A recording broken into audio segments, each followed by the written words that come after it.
Hello friends, welcome to Lucky Sam. உங்கள் எல்லாத்துக்கும் இனிய ஓணம் நல்வாழ்த்துக்கள். ஓணம்னா என்னங்க, வரலாறு ரொம்ப முக்கிய அமைச்சரே அப்படிங்கிற மாதிரி ஓணமோட வரலாறு ரொம்ப முக்கியம் தாங்க. அதாவது மகாபலி சக்கரவர்த்தி பெரிய கொடை வள்ளலுங்க. ஆனா ரொம்ப கர்வம் பிடிச்சவருங்க. நம்ம திருமால் பார்த்தாரு, இது சரிப்பட்டு வராதுன்னு அவர் வாமன அவதாரத்துல வந்து 3 அடி கேட்டாருங்க. முதல் அடிய பூமி ஃபுல்லா அளந்தாச்சு, 2வது அடியில வானத்தை ஃபுல்லா அளந்தாச்சு. இப்ப என்ன பண்றது 3வது அடிக்குன்னு கேட்டப்ப, கடவுளே என்ன தவிர வேற எதுவும் இல்லை, அதனால 3வது அடிய என் தலைமையில வச்சிடுங்க அப்படின்னு மகாபலி சொல்லிட்டாரு. அவருக்கு நல்லா தெரிஞ்சு போச்சு, பெருமாள் 3வது அடிய வச்ச உடனே அவர் பூமிக்குள்ள அப்படியே பதிஞ்சிடுவான்னு. அதனால ஒரு கோரிக்கைய பெருமாள் கிட்ட வச்சாரு. வருஷத்துக்கு ஒரு தடவை என்னோட மக்களை வந்து நான் பார்த்துட்டு போறேனே அப்படின்னு கேட்டாரு. அதுக்கு நம்ம திருமாலும் ஓகே அப்படின்னு சொல்லிட்டாரு. அந்த நாளதான் நம்ம ஓணம் அப்படின்னு கொண்டாடுறோம். இந்த வரலாறு நம்ம எல்லாத்துக்குமே நல்லா தெரியுங்க. இன்னைக்கு காலையில நான் எஃப்எம் கேட்டுட்டு இருந்தப்ப அவங்க மகாபலி சக்கரவர்த்தி பத்தின ஒரு சில டீடைல்ஸ் சொன்னாங்க. அதை உங்ககிட்ட ஷேர் பண்ணிக்கலாம்னு நினைச்சேன். அது என்னன்னா, ஒரு காலத்துல ஒரு கோயில் இருந்திருக்குங்க. அந்த கோயில்ல விளக்கு வந்து லைட்டா எரிஞ்சிட்டு இருந்திருக்குங்க. அப்ப இந்த ஒரு குட்டி எலி என்ன பண்ணிருக்கு, அதுல விளக்கு மேல ஏறி ஏறி விளையாண்டு இருக்குங்க. விளக்கு அணையிற மாதிரி ஆயிடுச்சுங்க. இந்த எலி என்ன படிச்சு போய் விளையாண்டுட்டு அந்த எண்ணெயில இருக்க திரிய தூண்டி விட்டுருக்குங்க. நல்லா வெளிச்சமா பிரகாசமா விளக்கு எரிய ஆரம்பிச்சிருச்சு. உடனே நம்ம திருமால் என்ன பண்ணிட்டாரு, ஓ எலி நீ சூப்பராக வேலை செஞ்சிருக்க, அதனால நான் உனக்கு ஒரு வரம் தரேன் அப்படின்னு சொல்லிட்டு அவருக்கு ஒரு வரம் கொடுத்துட்டாங்க. அந்த வரம் தான் அடுத்த ஜென்மத்துல அவர் வந்து மகாபலி சக்கரவர்த்தியா பிறந்தாரு அப்படிங்கிற டீடைல்ஸ் வந்து இன்னைக்கு காலையில எஃப்எம்ல சொன்னாங்க. சர்ப்ரைசிங்கா இருந்துச்சு. எனக்கு இது தெரியல, உங்களுக்கு மேபி தெரிஞ்சிருக்கலாம். இது கேட்ட உடனே ஓகே உங்ககிட்ட எல்லாம் ஷேர் பண்ணலாம் அப்படின்னு தோணுச்சுங்க. ஓணம் வரலாறோட ஃபுல் டீடைல்ஸ் இப்ப நம்மளுக்கு தெரிஞ்சு போச்சுங்க. நானும் எப்பவுமே பூக்கோளம் போடுவேங்க. இந்த வருஷம் லாக்டவுன்னால பூ மார்க்கெட் எல்லாம் போய் வாங்க முடியலங்க. சரி இங்க பக்கத்துல எங்காச்சும் பூ கிடைக்குதா அப்படின்னு சொல்லிட்டு பாக்கலான்னு மாஸ்க் எல்லாம் போட்டுட்டு ரெடி ஆகி போய் பார்த்தேங்க. பாருங்க, இந்த செடியில எப்ப பார்த்தாலும் சூப்பரான ஆரஞ்சு கலர் பூ இருக்குங்க. ஆனா இந்த வருஷம் ஒண்ணு கூட காணுங்க. இதோ இங்க மேல 1-2 தான் இருக்கு. செடியோட பின்னாடி பக்கம் மேல இந்த ஒரு கொத்து பூ மட்டும் கிடைச்சிச்சுங்க. பாருங்க எவ்வளோ அழகா இருக்கு பூவு. சூப்பரான பிரைட் ஆரஞ்சு கலர் பூ நம்மளுக்கு கிடைச்சிச்சு. அந்த செடி பக்கத்திலே இந்த நந்தியாவட்டம்னு சொல்லுவாங்கல்ல, அந்த பூவோட மரமும் இருந்துச்சுங்க. பாருங்க எவ்வளோ அழகா இருக்கு பூவெல்லாம். அப்படியே கொஞ்சம் தூரம் தேடி போனப்ப ஒரு எல்லோ கலர் பூ கிடைச்சிச்சுங்க. நல்லா பிரைட் எல்லோங்க, சூப்பரா இருக்கு பாருங்க. இந்த பூவும் இந்த மரமும் எனக்கு ரொம்ப ரொம்ப பிடிக்கும். இந்த இலைய கட்டி கட்டி தான் நான் பூக்கட்டுறக்கே பழகினேங்க. வாவ், சூப்பரா இருக்குல்ல. காம்பவுண்ட் வால் ஃபுல்லா அழகா பூச்செடி வச்சிருக்காங்க. ரொம்ப அழகா இருக்கு. இந்த பூ பறிக்கலாம். ரொம்ப கம்மியா தாங்க பூ கிடைச்சிச்சு. அவ்வளவுதாங்க, அங்க கொஞ்சம் பூ தான் கிடைச்சிச்சுங்க. இனி அப்படியே தேடி போனப்ப இங்க நிறைய காகித பூ கிடைச்சிச்சு. இந்த காகித பூவோட கலரே டிஃப்ரெண்டா இருந்துச்சுங்க. லைட் ஆரஞ்சா மலருது, அது அப்படியே பெருசாக பெருசாக பிங்கிஷா ஆயிடுது. அதுவும் மங்கின பிங்க் கலராக தான் கிடைச்சிச்சு. சரி பரவாயில்ல, நம்மளுக்கு ஏதோ கிடைச்சிச்சே அப்படின்னு இதையும் பறிச்சுட்டு வந்துட்டேன். இங்கே பாருங்க, இப்படிதான் ஆரஞ்சு கலராக இருக்கு இல்லைங்க, அது பாருங்க அப்படியே லைட்டாக மங்கின கலர் மாதிரி மாறி அதுக்கப்புறம் இந்த பிங்காக மாறிடுது. ஆனால் இது பார்க்குறதுக்கு ரொம்ப அழகாக தான் இருந்துச்சு. இதுக்கு மேலே தேடி போக முடியலங்க. இதில் நிறைய இவ்வளோ கலர் டிஃப்ரெண்ட்டாக இருக்கோ அது எல்லாத்தையும் பறிச்சுட்டு வந்துட்டேங்க. இதோ வீட்டுக்கு வந்துட்டேங்க. வந்து எல்லா பூவையும் பிரித்து தனித்தனியாக எடுத்து வைக்கலாம் அப்படின்னு சொல்லிட்டு ஃபஸ்ட்டு வேலையாக அதை தான் செஞ்சிட்ருக்கேன். எல்லாமே பிரித்து வச்சாச்சு. வாங்க கிடச்சி பூ வச்சுட்டு எப்படி அழகான ஒரு பூக்கோளம் போட்டேன் அப்படின்னு சொல்லி பார்க்கலாம். ஃபஸ்ட்டு ஃப்ளோரை க்ளீன் பண்ணிவிட்டு நான் தண்ணி வச்சு தொடச்சிட்டேங்க. அப்புறம் சரி சிம்பிளாக ஒரு வரைஞ்சி வச்சுக்கலாம் முதல்ல அப்படின்னு சொல்லிட்டு சாக் பீஸில் வந்துட்டு ஒரு சர்க்கிள் வரைஞ்சிட்டு அது 5ஆக டிவைட் பண்ணி ஒரு ஃப்ளார் மாதிரி ஒரு டிசைன் வரைஞ்சிக்கிட்டேன் நான்.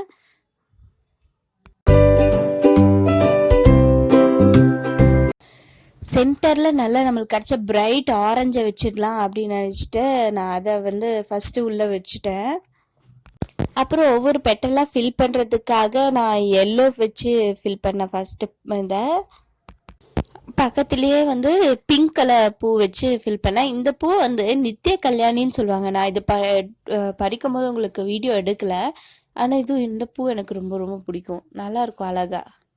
இதுவும் வச்சுட்டு அந்த பக்கம் வந்துட்டு காகித பூ கிடச்சிச்சுல நம்மளுக்கு ஆரஞ்சு கலரில் இருந்தது, அதை வந்துட்டு ஃபுல்லாக வச்சேன்.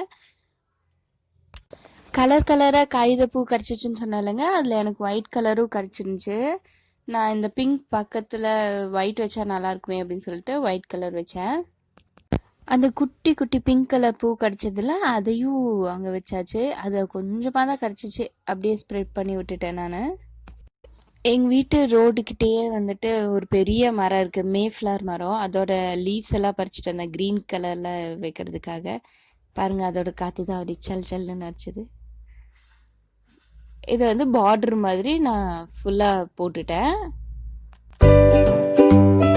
அதை சுற்றியும் நம்மளுக்கு கிடைச்ச பிங்க் கலர் பேப்பர் பூவை வச்சு ஃபுல்லாக ஃபில் பண்ணிட்டேன் ரவுண்டாக இந்த சர்க்கிளுக்கு. பார்க்குறதுக்கே ரொம்ப அழகாக இருந்துச்சு பிங்க் கலர் போட்டோன்னே.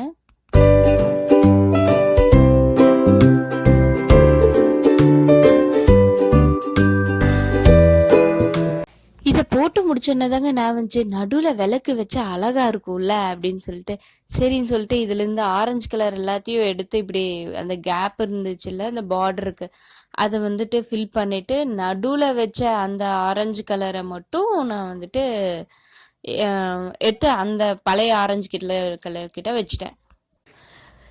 என்கிட்ட இருந்த எக்ஸ்ட்ரா ஆரஞ்சு கலர் பூவையும் எடுத்து இருந்த கேப் ஃபுல்லாக நான் வந்துட்டு நீட்டாக அப்படியே ஃபில் பண்ணிட்டேன். ஃபில் பண்ணிட்டு பார்த்தா ரொம்ப அழகாக இருந்துச்சுங்க. சரி, இதுக்கு எக்ஸ்ட்ரா அழகு கொடுக்கலான்னு சொல்லிட்டு சைடில் கொஞ்சம் நந்தியாவட்டை பூ பறிச்சுட்டு வந்ததுனால அதையும் வச்சுட்டு நீட்டாக நான் டெக்கரேட் பண்ணிட்டேன். 2 வெள்ளை பூக்கு நடுவில் இருக்க கேப்பை வந்துட்டு நம்ம orangish pink colour, light pink colour வந்துட்டு இருந்துச்சுல, அந்த காகித பூவை வச்சுட்டு நான் வந்து சர்க்கிளை கம்ப்ளீட் பண்ணிட்டேங்க. கொஞ்சமா எல்லோ பூ வந்துட்டு மிச்சம் இருந்துச்சுங்க. சரி, அதையும் வச்சு டெக்கரேட் பண்ணிடலாம் அப்படின்னு சொல்லிட்டு இதோ இந்த மாதிரி லைனா கொஞ்சம் கொஞ்சம் கேப் விட்டுட்டு நான் வந்துட்டு இதை வந்து அப்படியே வச்சேன். ரொம்ப அழகா வந்துருச்சுங்க. இந்த அழகான பூக்கோளத்தை பார்த்தா எனக்கு கொரோனா வைரஸ் தாங்க நான் வருது. அந்த சர்க்கிள் மேல லைன் லைனா வரைஞ்சது பார்த்தா கொரோனா வைரஸை வரைஞ்சி வச்ச மாதிரியே இருக்குங்க. இது கொரோனா பூக்கோளம்னு கூட சொல்லலாம் போல.